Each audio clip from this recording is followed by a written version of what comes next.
surga, kami mengucap syukur atas selamat-Mu yang besar di dalam hidup kami.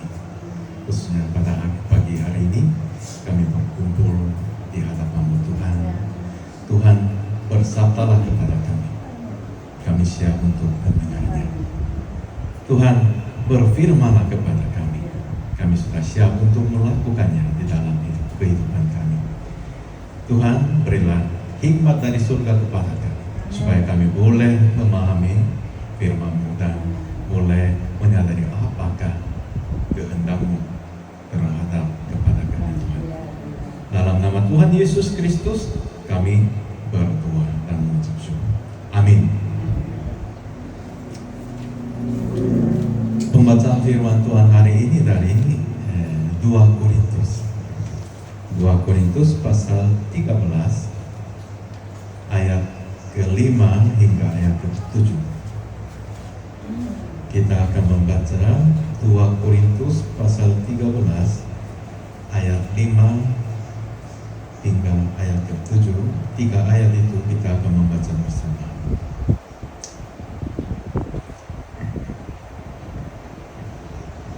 Ayat ke-5, 2, 3.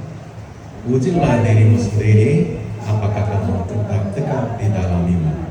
Selidikilah dirimu, apakah kamu tidak yakin akan dirimu bahwa Kristus Yesus ada di dalam diri kamu.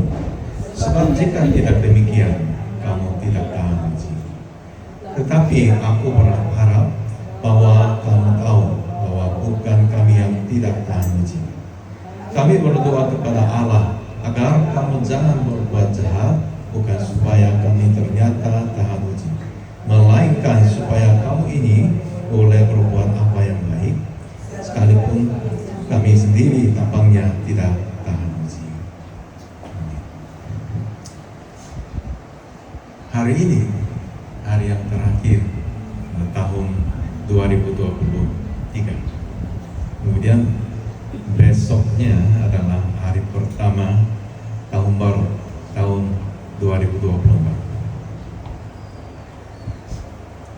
Allah menciptakan langit dan bumi, dan Dia juga menciptakan matahari dan bulan untuk mengatur siang dan malam. Oleh karena itu, tahun, bulan, dan hari itu boleh ditentukan. Faktanya kemarin dan hari ini hampir sama. Dunia dan manusia itu berubah sangat sedikit demi sedikit. Memang tidak mudah untuk merasakan perubahan setiap harinya itu. Kita berada ambang penggantian tahun sekarang. Namun selain perubahan angka di dalam kalender, tidak banyak yang akan berubah antara kemarin dan hari ini, dan hari ini dan besok. Namun kita sangat memaknai satu hari yang tertentu. Terkadang kita merasa bahagia, terkadang kita kecewa, kadang kita penuh harapan, kadang kita merasa putus asa. Salah satunya itu hari pertama tahun baru, yaitu besok. Ini hari yang terakhir tahun ini. Memang hari itu dimulai tidak jauh beda dengan kemarin, namun hati orang itu sangat berbeda. Itu sekarang seolah mendapat hadiah yang bagus.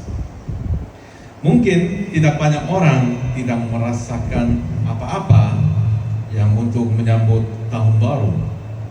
Itu tidak banyak, mungkin hampir semua kita senang. Biasanya orang-orang sibuk membuat rencana baru untuk menjadikan tahun baru itu lebih baik dan lebih berhasil. Namun Alkitab mengajarkan bahwa saat terpenting dalam kehidupan kita itu bukan harinya atau bukan besok. Itulah saatnya kita berdiri di hadapan Tuhan. Itu waktu yang terpenting dalam kehidupan kita. Dan hikmat yang diajari dari Alkitab ialah kita harus memanfaatkan setiap momen yang diberikan kepada kita dengan baik, dan agar tidak merasa malu pada kita yang momen tersebut kita berdiri di hadapan Tuhan. Kalau begitu, bagaimana kita dapat menggunakan setiap hari, setiap momen itu untuk menyiapkan momen tersebut? Kita berdiri di hadapan Tuhan. Salah satu solusinya adalah evaluasi diri, ya, menguji diri. Biasanya evaluasi atau ujian itu digunakan di sekolah. Saya waktu masih kecil, saya sangat cemburu orang-orang dewasa. Kenapa? Nggak ada ujian lagi. Waktu kita masih siswa ya, wah, orang tua kita tidak ada ujian, bagus nih.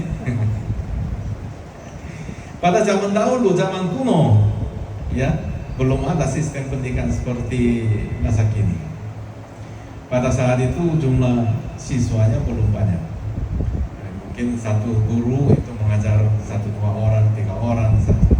Kalau setelah selesai satu buku, ya lanjut buku lain begitu.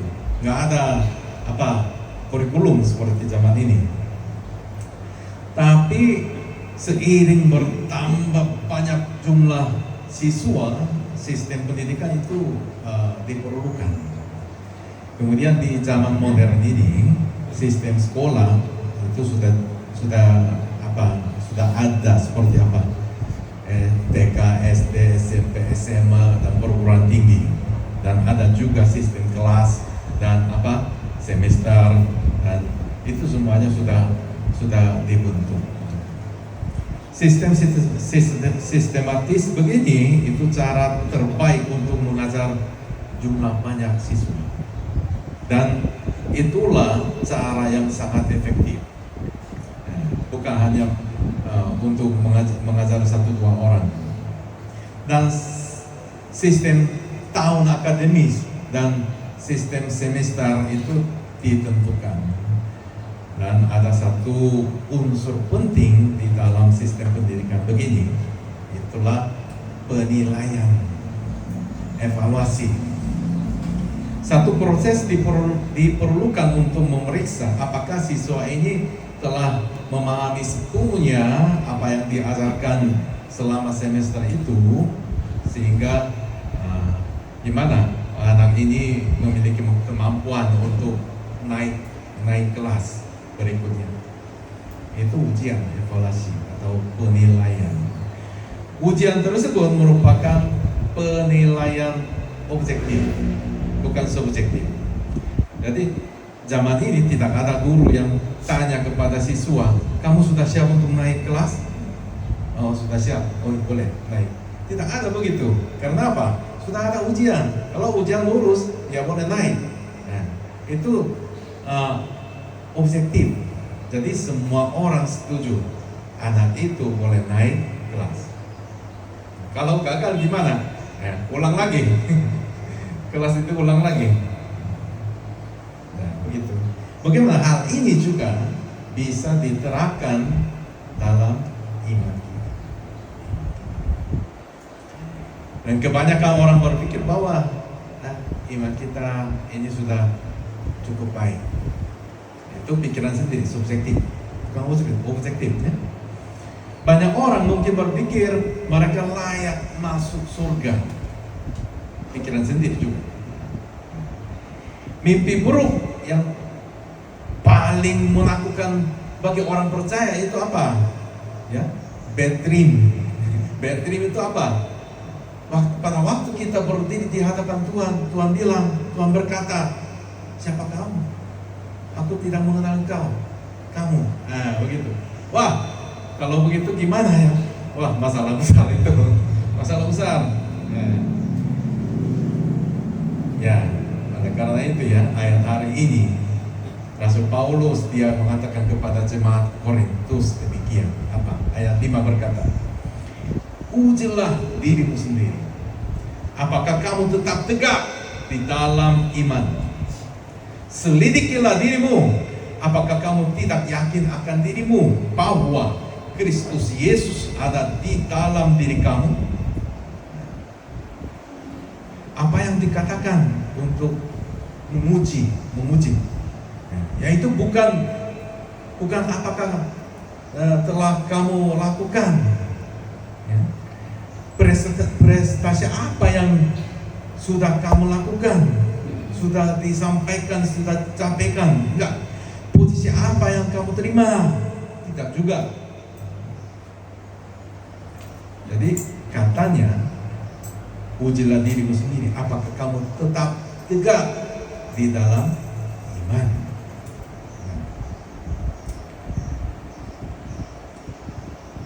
Apakah Tuhan Yesus ada di dalam kamu itu? Itu harus diuji, diselidiki.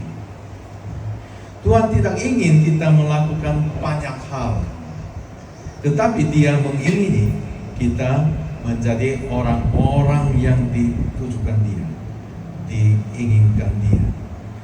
Tujuannya bukan perbuatan kita, pekerjaan kita. Tujuan Tuhan itu kita sendiri. Kita sendiri.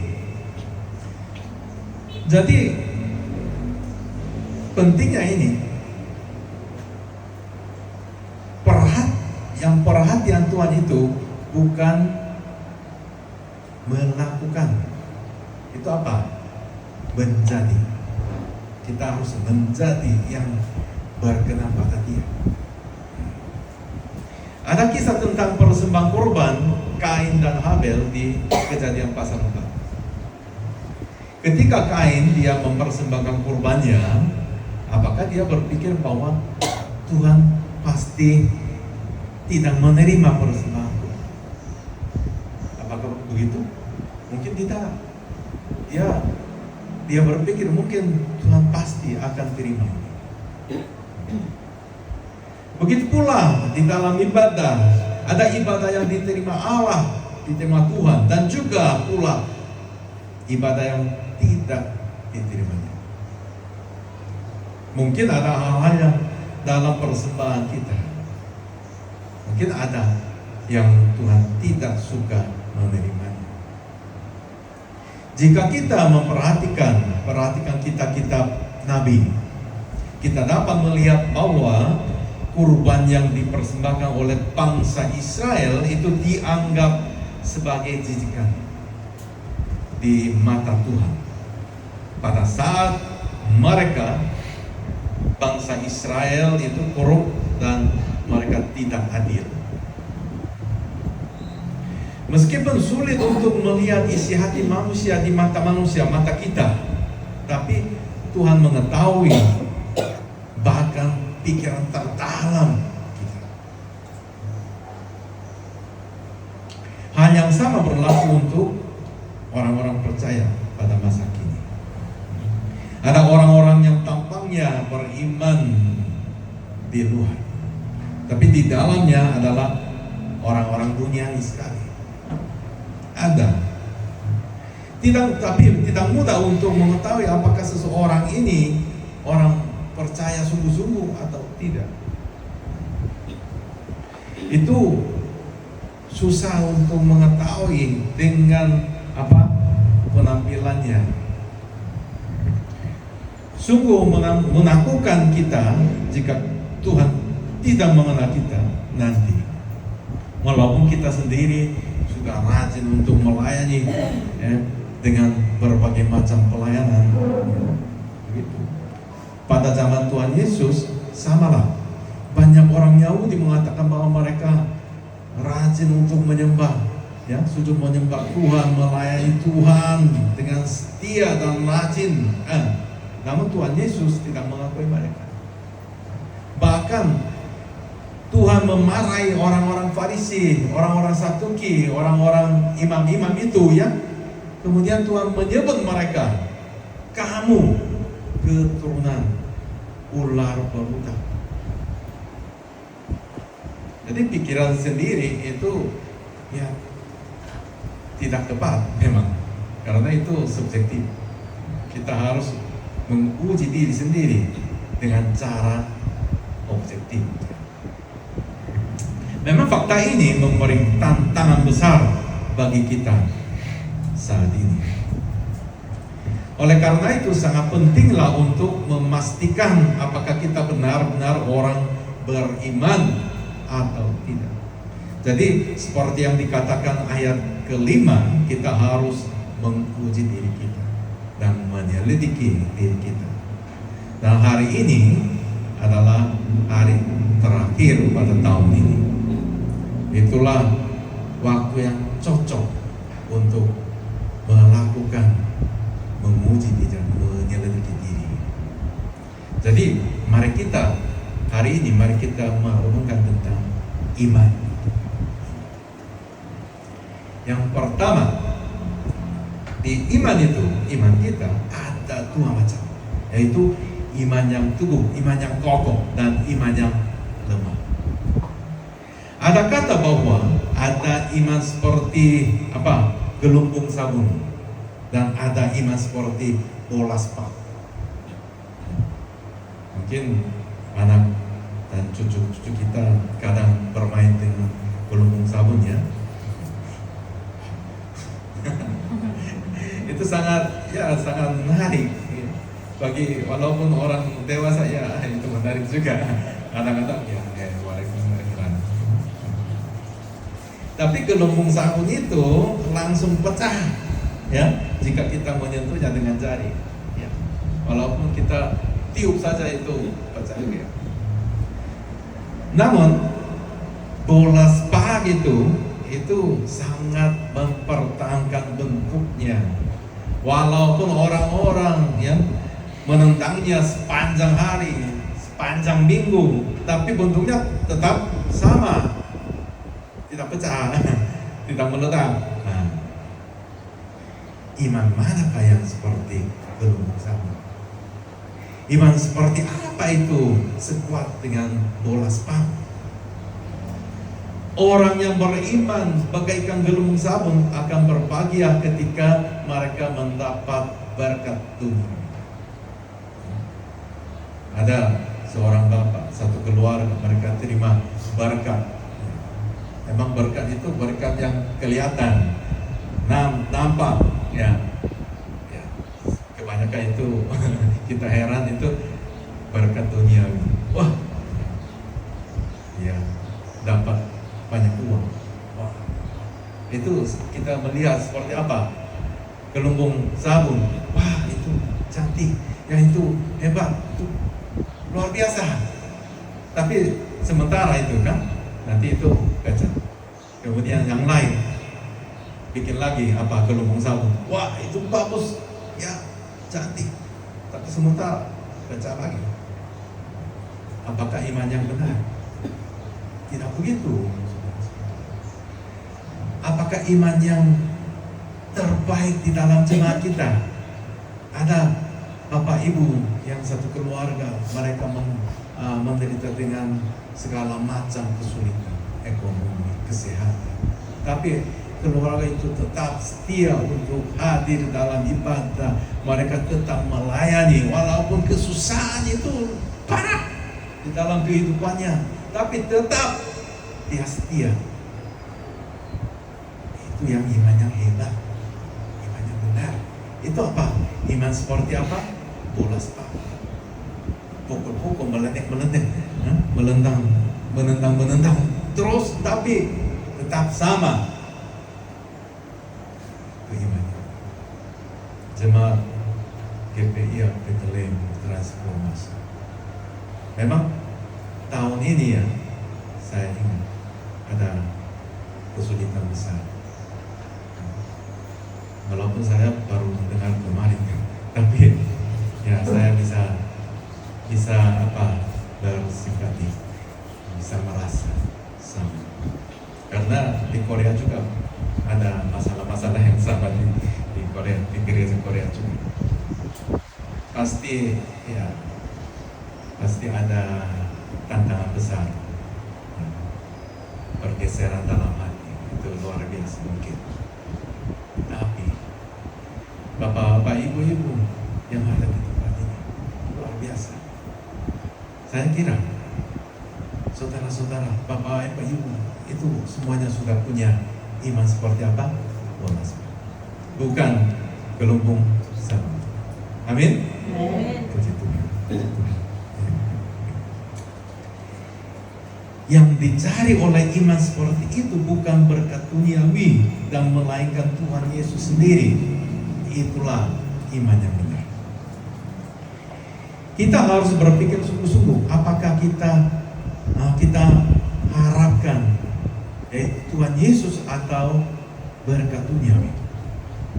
Guru-guru palsu yang masuk di jemaat Korintus pada zaman itu, mereka menunjukkan penderitaan yang dialami oleh Paulus dan rombongannya, rekan-rekannya, dan kemudian mereka mengkritik mereka, dan mereka mengatakan bahwa mereka ini, rombongan Paulus ini, termasuk Paulus sendiri, itulah yang ditolak Tuhan, itu ditinggalkan Tuhan. Tapi kita sudah paham apakah iman yang benar, apakah iman Paulus dan rekan-rekannya, Paulus sendiri, mereka ditinggalkan Allah? Enggak, tidak. Mereka punya iman yang benar. Walaupun ada penderitaan, masalah apa, penganiayaan, penindasan apapun, mereka tetap berjalan. Mereka tetap melayani. Mereka tetap memberitakan Injil. Itu imannya benar. Bagaimana ini datangnya perbedaan level iman begitu? Bagaimana datang yang tingkat iman itu begitu berbeda? Iman yang sejati itu tidak datang dari kehidupan yang nyaman tanpa penderitaan, namun dari keyakinan kita yang tidak goyahkan, itu melalui penderitaan. Oleh karena itu, percayalah, kelemahan dan penderitaan kita tidak berarti kita ditinggalkan Tuhan, melainkan itulah kesempatan untuk menumbuhkan iman kita di dalam Tuhan. Jadi kita sudah baca ayat 5-7, tapi coba baca ayat 3-4 yang sebelumnya, yaitu katakan demikian: karena kamu ingin satu bukti bahwa Kristus berkata-kata dengan perantara aku, dan ia tidak lemah terhadap kamu, melainkan berkuasa di tengah-tengah kamu. Karena sekalipun ia telah disalibkan oleh karena kelemahan, namun ia hidup karena kuasa Allah. Memang kami adalah lemah di dalam Dia, tapi kami akan hidup bersama-sama dengan Dia untuk kamu karena kuasa Allah. Di sini ada kata-kata yang berulang-ulang, yaitu lemah, kelemahan, lemah. Tapi pada waktu kita lemah, itulah saatnya nyata kekuatan, kuasa Allah di situ. Kapan kekuatan Allah, kuasa Allah itu nyata? Pada waktu kita lemah. Amin. Ya. Alasan mengapa kepercayaan dan kasih Kristus kepada Allah Bapa tidak digoyah bahkan di tengah penderitaan di kayu salib adalah karena meskipun ia terlihat lemah, kasih dan kepercayaan di dalam dirinya itu sangat kuat. Bayangkan kisah Gideon, dia berperang dengan hanya berapa orang? 300 orang saja. Yang lawannya itu banyak sekali, 200-300 ribu orang. Tapi mereka hanya 300 orang. 300 orang, bukan 300 ribu orang, 300 orang. Mengapa Tuhan semuanya biarkan mereka pulang, hanya tinggal 300. Karena itu kelemahan, itu waktu yang tepat untuk menyatakan kuasa Allah. Apakah kita merasa berpikir diri sendiri, wah kita ini wah lemah, miskin, kita tidak kuat, tidak kaya, tidak mampu, tidak bisa melakukan apa-apa. Itulah waktunya kita berdoa, dan itulah waktunya Tuhan bekerja. Itulah waktunya Tuhan menyatakan kuasa-Nya dalam hidup kita. Ya. Itu yang pertama. Jadi pertama itu apa? Ada 2 macam iman. Kita harus ikut iman seperti bola sepak, bukan gelembung sabun. Amin? Ya. Amin. Kedua, iman kita harus bersifat setia. Sesuatu yang mudah disalahpahami oleh orang percaya itu, orang percaya itu tersembunyi di dalam kata iman. Maksudnya kita salah paham kata iman. Kata iman itu tidak berarti mengetahui. Tahu dan percaya itu beda. Kita tahu Tuhan Yesus sudah mati untuk kita. Tahu dan percaya beda. Kita harus percaya Tuhan sudah mati untuk kita di atas kayu salib, dan kita sudah bebas, kita sudah lepas dari pelunggu dosa dan maut. Kita harus percaya, bukan tahu. Kemudian ini tidak hanya berarti percaya di dalam hati saja. Kata Yunani pistis itu artinya iman. Pistis itu ada banyak arti. Ada arti iman, ada arti percaya, tetapi ada arti setia. Setia. Kalau kata itu iman atau percaya, itu waktunya belum tentu. Percaya kapan? Kemarin, sekarang atau nanti, atau seterusnya, kurang tahu. Tapi setia itu jelas. Setia itu bukan terbatas waktunya. Ya, dalam pandangan segi waktu, kesetiaan itu terus harus. Kalau berhenti itu bukan setia. Jadi pistis iman itu bersifat kesinambungan, tidak berhenti. Mengapa Rasul Paulus menasihati jemaat Korintus untuk menguji dan menyelidiki diri? Karena hati manusia itu suka berubah, sering berubah. Kemarin, hari ini beda. Jadi kita perlu selalu mengecek diri dan menemukan iman kita setiap hari, setiap saat. Hanya karena kita dulu percaya sungguh-sungguh, itu tidak berarti hari ini juga begitu. Ketika saya pergi ke taman publik untuk memberitakan Injil pada waktu saya di Korea, saya dulu ya sering ke taman publik untuk menginjili orang. Setelah ibadah selesai, yang hari Minggu ke sana 1-2 jam, 3 jam kita menginjili orang. Dan terkadang kita bertemu dengan bapak-bapak dan ibu-ibu yang katanya dia juga dulu ke gereja. Maksudnya apa? Sekarang tidak. Dulu dia diaken di gereja. Bagaimana ibu sekarang? Sudah tidak mau ke. Alasan apa? Alasannya banyak sekali. Mengapa mereka sudah tidak ke gereja, tidak percaya? Saya coba tanya saudara-saudara, bapak-bapak, ibu-ibu, apakah orang dulu dia percaya, tapi sekarang tidak? Apakah orang itu boleh masuk surga enggak? Tidak. Dulu percaya itu tidak bisa dihitung sebagai kebaikannya oleh Tuhan.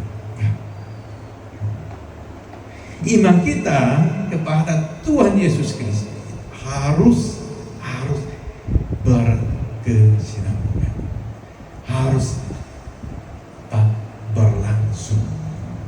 Kita harus selalu bersemangat untuk menghampiri Tuhan Yesus dan selalu takut akan Dia. Itu kedua, iman kita harus berlanjut, jangan berhenti. Ketiga, menguji dan menyelidiki diri adalah hal yang sangat serius. Sangat serius. Mengapa? Ya.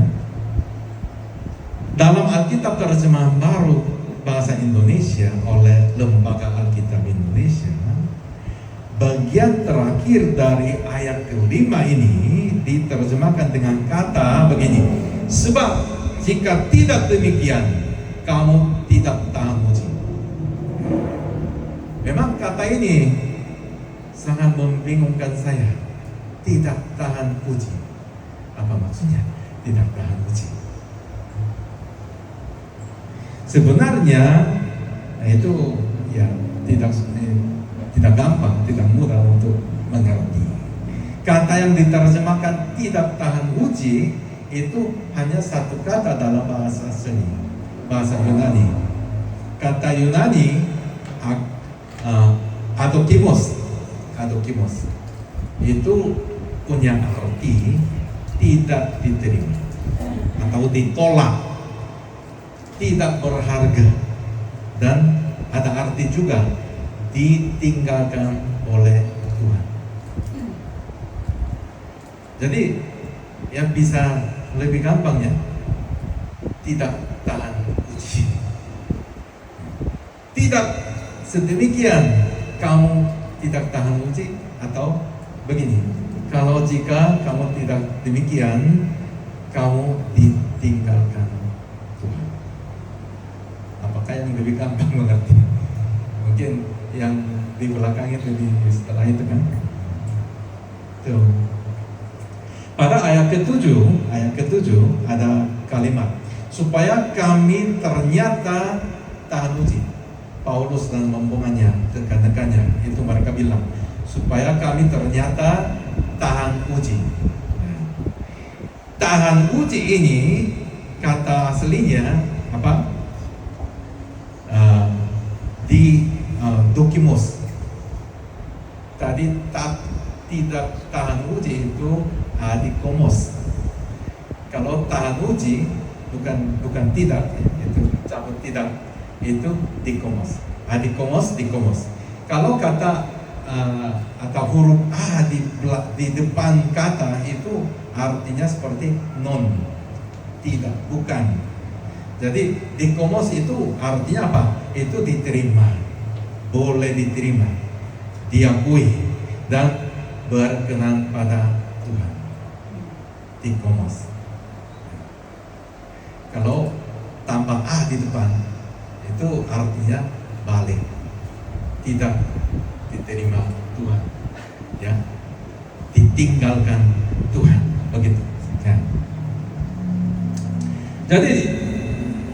Jadi maksudnya diterjemahkan, kalau diterjemahkan arti yang ada padanya, makna akan mempunyai arti yang sangat serius. Mungkin itu pikiran saya, maknanya terlalu serius, jadi penerjemah Alkitab dia menerjemahkan itu lebih perlunak, lebih soft, lebih mulus begitu kan. Namun jika menerjemahkan seperti ini, maknanya sudah sangat jelas kalau kita pakai diterima atau tidak. Orang-orang percaya harus menguji diri kita untuk mengecek apakah kita tetap berdiri teguh di dalam iman kepada Tuhan Yesus. Dan kita harus memastikan sendiri apakah Kristus ada di dalam kita. Iman kita harus tetap tegak dalam iman pada saat ini dan seterusnya. Ya. Kalau tidak begitu, kita tidak punya iman Yesus adalah Tuhan dan Juru Selamat kita, itu bukan dalam otak tapi dalam hati. Dan itu bukan sementara saja kemarin, tapi hari ini juga dan seterusnya. Itu iman. Dan saya berharap kita semua harus menguji diri, bukan hanya akhir tahun saja, tapi setiap hari, setiap saat. Apakah kita menantikan, merindukan berkat duniawi saja, atau kita sungguh merindukan Tuhan Yesus sendiri? Bukan akhir tahun saja, tapi setiap hari. Apakah kesenangan di dalam hati kita yang terbesar itu Tuhan Yesus, atau hanya produknya yang dari kepercayaan kita? Ya. Apakah bahagia yang terbesar dalam hidup kami itu apa? Dalam hidup kita itu apa? Tuhan Yesus. Kalau begitu, iman kita tidak digoyahkan lagi. Ya. Walaupun ada apa, tantangan apa, kesulitan apa saja datang, tapi iman kita tetap kokoh. Itu pokoknya, intinya firman Tuhan hari ini. Semoga Tuhan Yesus memberkati kita semua, dan kita punya iman yang benar di sepanjang tahun depan dan juga untuk seterusnya. Amin. Terima kasih. Mari kita berdoa. Terima kasih Tuhan. Ya, benar Tuhan. Terkadang kami mengaku, terkadang kami melihat hanya kesenangan-kesenangan di dunia ini saja. Terkadang kami lupa betapa berharga Engkau sendiri. Tolonglah kami Tuhan, kasihanilah kami Tuhan, dan biarkan kami terus menguji diri sendiri dan menyelidiki iman kita sendiri, supaya janganlah kami jauh dari Engkau Tuhan. Janganlah kami digodai yang oleh iblis itu, supaya kami tetap melihat, membuka mata rohani dan selalu memandang Engkau saja Tuhan. Tuhan tolonglah kami, berkatilah jemaat ini, dan berilah iman yang benar kepada kami semua. Dalam nama Tuhan Yesus Kristus kami berdoa dan mengucap syukur. Haleluya. Amin.